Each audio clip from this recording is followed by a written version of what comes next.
एक बार की बात है, एक गांव में सोहन और सुमन की नई नई शादी हुई थी। लेकिन घर जाने के रास्ते पर किसी ने नींबू मिर्च रखकर कोई तांत्रिक क्रिया की होती है और सुमन गलती से उस नींबू पर पैर रख देती है। पैर रखते ही उसका शरीर कांपने लगता है।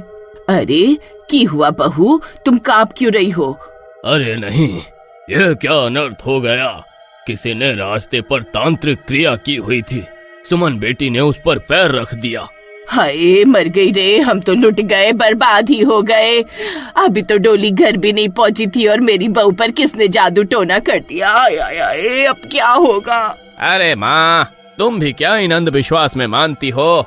अरे ऐसा कुछ नहीं होता, चलो घर चलते हैं।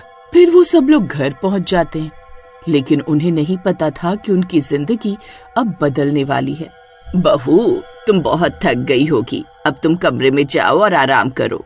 फिर शीला अपनी बहू को बहाने से कमरे में भेज देती है और उसके वहां से जाते ही, अरे सोहन, जो अनर्थ होना था वो तो हो गया। अब हमें बहुत सावधानी बरतनी होगी। हमें बहू के हाथ पैर बांधने होंगे। अगर जादू टोने का असर हुआ तो वो पक्का आज रात चुड़ैल में बदल जाएगी। अरे माँ, तुम फिर वही भूत प्रेतों वाली बात लेकर बैठ गई। अरे मैं इन चीजों को नहीं मानता। फिर इतना बोलकर सोहन कमरे में चला जाता है। सुमन घूंघट करके बेड पर बैठी हुई होती है। सुमन, तुम आज बहुत थक गई होगी, तुम सो जाओ। फिर कुछ ही देर में सुमन और सोहन दोनों सो जाते हैं। फिर मौका देखकर उसकी सास शीला उन दोनों के कमरे में जाती है और सुमन के हाथ पैरों को बांध देती है। सुमन गहरी नींद में सो रही होती है, उसे कुछ एहसास नहीं होता।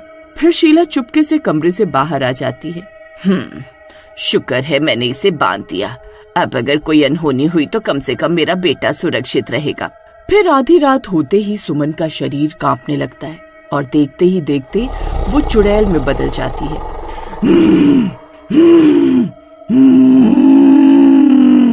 उसके गुर्राने की आवाज से सोहन की नींद खुल जाती है और वो डर के मारे बेड से खड़ा हो जाता है।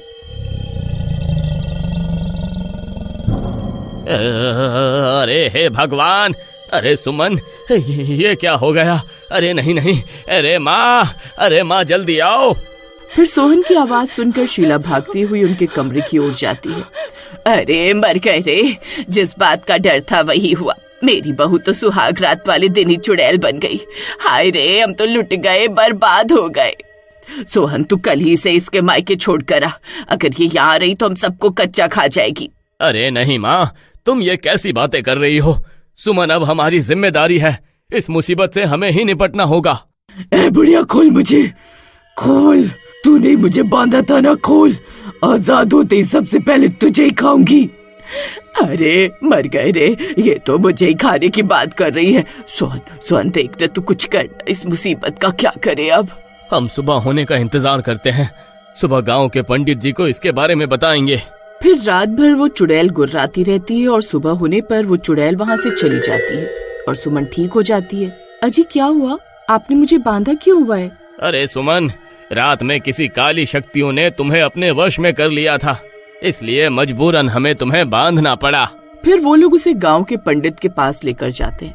पंडित सुमन को देखकर घबरा जाते हैं। अरे नहीं, इस पर तो बहुत खूंखार चुड़ैल का साया है।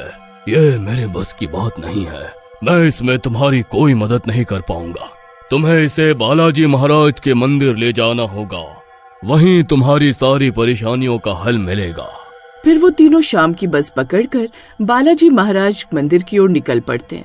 वो बस की पीछे की सीट बुक कर लेते हैं। सुमन, तुम आराम से इस सीट पर बैठ जाओ।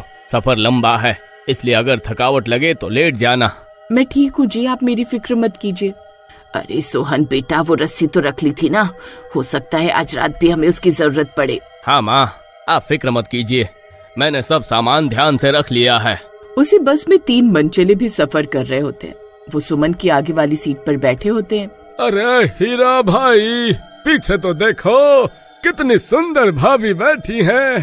अरे ये नई नवेली दुल्हन लग रही है ना? हाँ भाई, लग तो रही है। देख कैसे चुपचाप बैठी है, लगता है अभी अभी ब्याह कराई है। यार, हमारी तो किस्मत ही खराब है। लगता है हम तो कुंवारे ही रह जाएंगे। फिर थोड़ी देर में रात हो जाती। सोहन और शीला की घबराहट बढ़ जाती है। सुमन चुपचाप एक तरफ बिना पलक झपकाए देख रही होती है। अरे हीरा भाई, जरा देख तो सही, ये तो मुझे ही देख रही है। भाई मुझे तो शर्म आ रही है। अरे लगता है मैं इसे पसंद आ गया हूँ। तभी बस सुनसान सड़क पर पहुंचती है और रात का अंधेरा घिरने लगता है।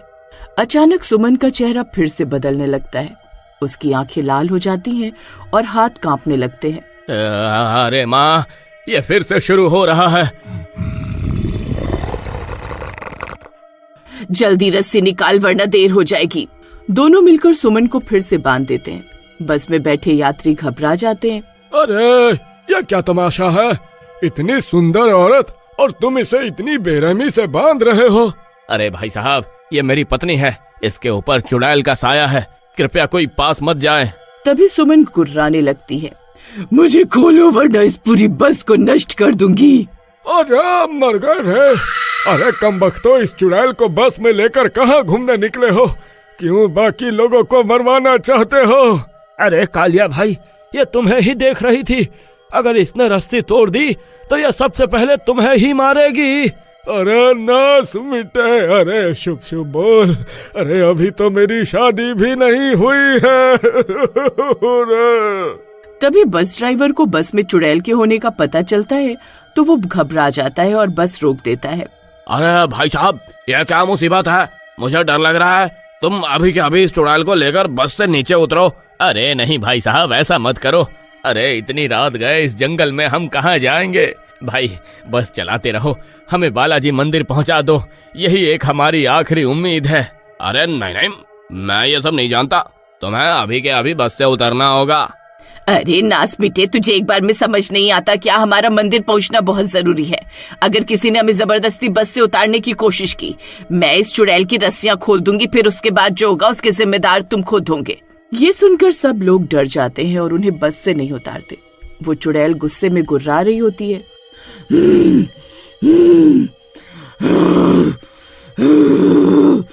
किसी को जिंदा नहीं छोड़ूंगी, तुम सब मरोगे।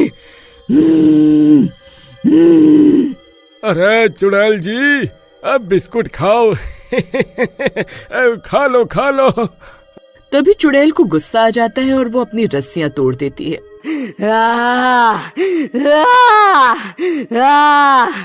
अरे अरे मर गए रे। अरे ये नास मिट्टी चुड़ैल तो आजाद हो गई। अरे अब ये किसी को जिंदा नहीं छोड़ेगी भाई। फिर चुड़ैल पूरी तरह से काबू से बाहर हो जाती है और उन मंचलों पर टूट पड़ती है। अरे अरे मर गया रे। अरे बहुत दर्द हो रहा है। अरे अरे भाई, अरे कोई पकड़ो मुझे। अरे भाई मुझे बचाओ। अरे मर गए रे। ओ, अरे कोई मुझे बचाओ।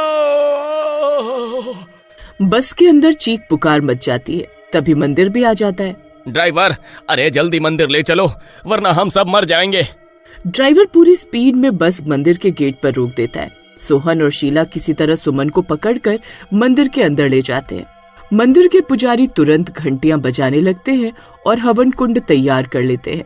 जल्दी से हवन कुंड के सामने बैठाओ। जैसे ही मंत्रोच्चार शुरू होता है, चुड़ैल चीखने लगती है। नहीं, यह अग्नि मुझे जला देगी। छोड़ दो मुझे, छोड़ दो। नहीं, आज तुझे हमेशा के लिए खत्म करना ही होगा। पुजारी जलती हुई हवन की राख सुमन पर छिड़कते हैं। चुड़ैल दर्द से चीखती है और धीरे धीरे धुएं में बदलकर गायब हो जाती है। सुमन बेहोश हो जाती है। कुछ देर बाद वो सामान्य हो जाती है। अजीब, मुझे कुछ याद नहीं कि क्या हुआ। सोहन उसे गले लगा लेता है।